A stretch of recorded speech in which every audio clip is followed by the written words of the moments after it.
So where do our conversations over these past 5 weeks leave us?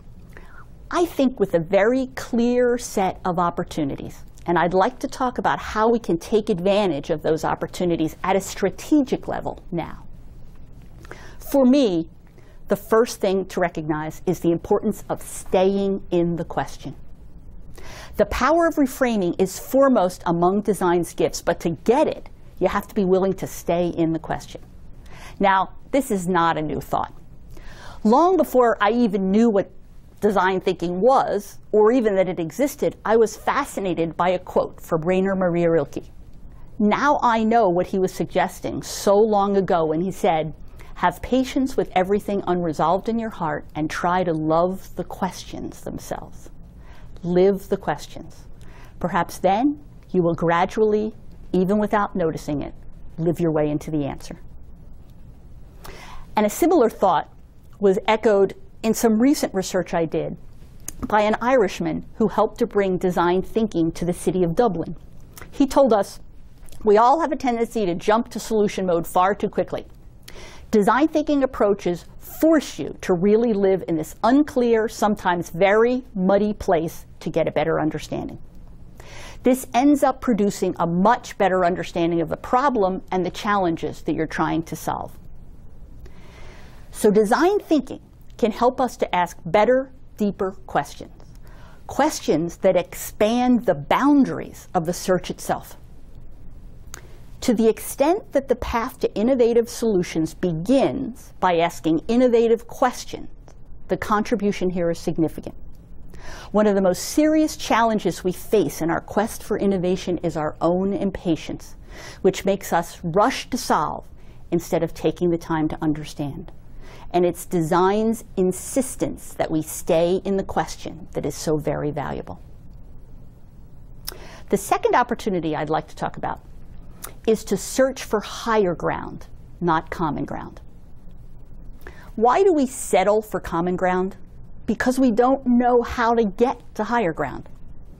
That diversity of perspectives and experience that brings with it the potential for real innovation also brings with it at the same time the potential for tremendous conflict in groups.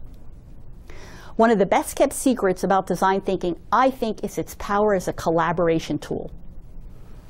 These tools can help people who are different from one another co-create with one another. How do they do that?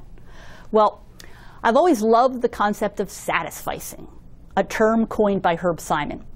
Satisficing happens when we pick the least worst solution that we can all agree on, and it is a fact of life in business organizations. Why? Because we get tired of the endless debates that go nowhere, and we get stuck in our differences and can't find any way out other than to compromise. And sadly, the resulting solution from those compromises is rarely as good as some of the ones that individuals came in with. Satisficing lowers everybody's game to the least common denominator. Optimizing, on the other hand, is finding the solution that best meets our design criteria, and the tools of design can help us get there. The tool of visualization helps us make public the images that are hidden inside our heads. Mind mapping helps us build alignment and find themes we can all agree on.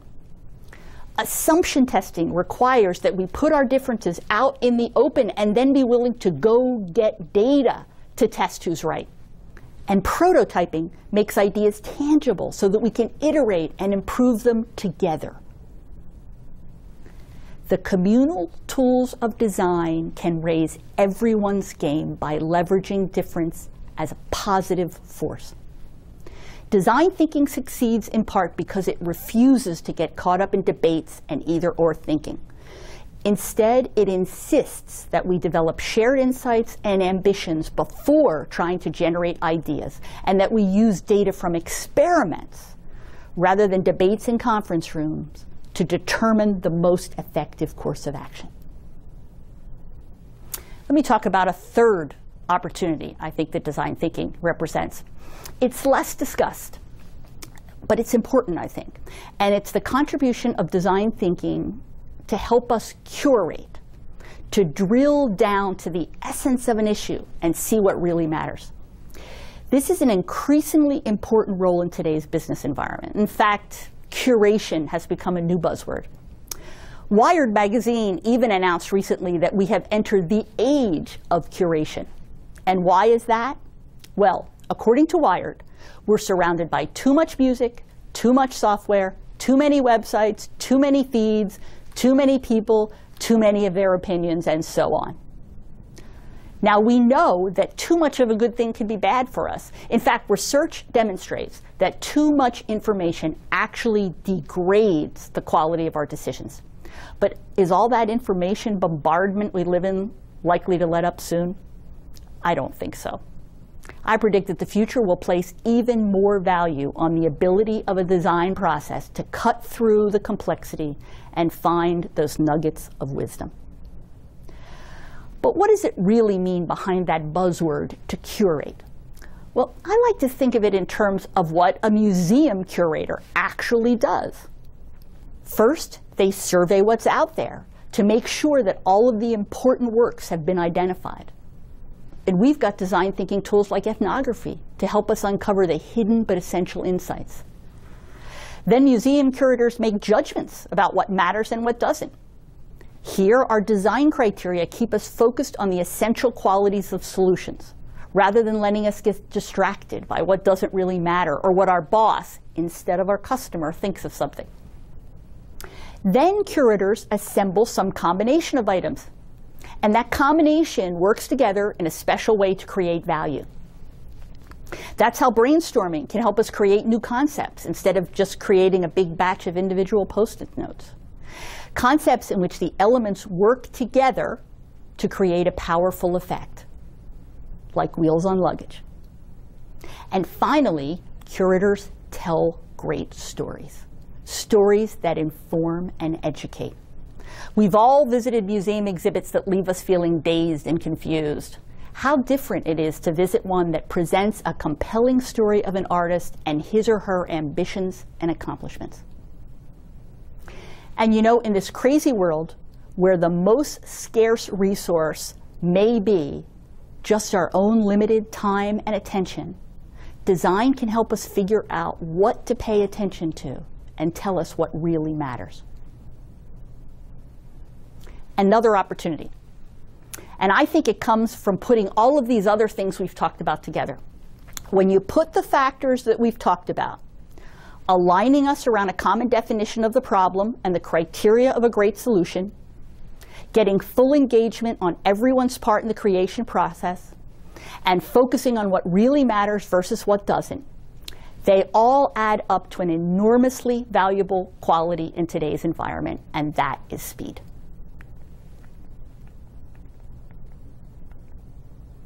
Imagine what happens when we can replace inertia with engagement, when we can replace playing politics with alignment, and we can replace the confusion of information overload with cultivated curation.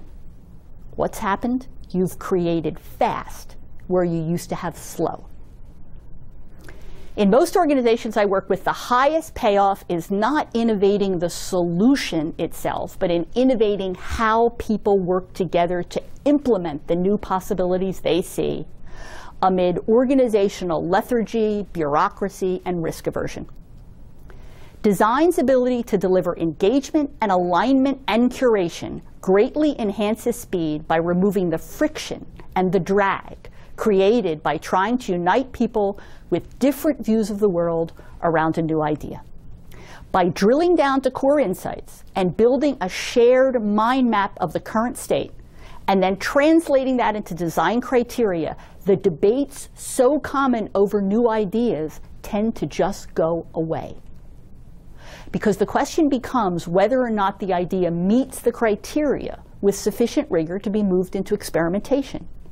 And that is a far more straightforward and fact-based discussion than the kind we get when people evaluate a new idea from their own individual perspectives without a shared view grounded in stakeholders' needs and desires. And there's just one more opportunity I want to talk about that I think design brings. It is perhaps the fuzziest of all of them, but that is design's comfort with emptiness, with leaving space in the emergence of a solution so that many can contribute to it. As managers, we are often taught the importance of finishing something, making it complete. But artists know better than that. To finish a work, Picasso said, to finish a picture, what nonsense. To finish it means to be through with it, to kill it, to rid it of its soul. German philosopher Martin Heidegger talked about accessing the withheld, the better self within each of us who waits to be made present, but only if the space and the invitation are provided. In organizations, employees want to be invited to be part of works in progress, to feel the sense of discovery as they unfold. Why do we love game shows and sporting events and even, mystifyingly, reality television? Because we don't know the outcome. Design thinking builds these possibilities into every step of the process, if only we can reduce our own discomfort and anxiety enough to allow the intrigue of discovering to take over. You know, it's a wonderful paradox. That same ambiguity that makes us so anxious and uncomfortable, it turns out, also has the potential to unleash a level of energy we rarely experience when presented with a finished product. Leaving space for stakeholders to be part of the discovery of new ideas, to be part of the emergence of innovation, gives meaning to their efforts and has tremendous power. Involvement also confers a sense of ownership. Rather than feeling coerced into accepting someone else's answer, I get to be part of the journey. Along the way, design thinking techniques like mind mapping invite me to choose the information that I believe is important, and then to build a shared mindset with each of us starting with our own choices.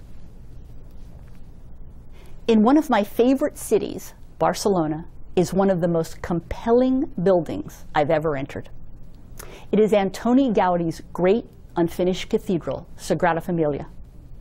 Now, visiting cathedrals is intended to be a surreal experience. The visitor feels dwarfed and awed by the grandeur of the space, and by implication, by the grandeur of God. One is awed and feels one's insignificance and impermanence, just as the architect intended. But you know, awe is not usually the quality we hope to create when we're in the business of inventing new futures. Making the future feel real to people, real enough so that they work towards its creation, that is what is key. And Sagrada Familia, I think, because it remains under construction, feels real. Rather than awe, a visit to Sagrada Familia inspires energy. I'm exhilarated by the sense of being part of something truly significant in the making. The din of the jackhammers competing with the buzz of the wandering tourists combine to make the church a living, breathing place. And it is the continuing emergence of the Spanish cathedral that gives it life and that brings admirers back year after year to follow its progress. I believe that even more so than in architecture, in organizations, people want to be part of that kind of work in process, to feel a sense of discovery as it unfolds. And yet, leaving things unfinished is one of the hardest things for a manager to do, but also one of the most important. And on that note, I'm going to leave you. In our time together, my goal has been to demystify the idea of design thinking and give you a sense of its power and possibilities. But you know, talking has its limits. Even watching other people in other organizations use design thinking has its limits. In order to build the capability, you have to do it. You have to move into action. You have to put yourself out there and try, and even fail sometimes. But there is so much more for you to discover. And maybe in our next class, it will be your story that I get to tell.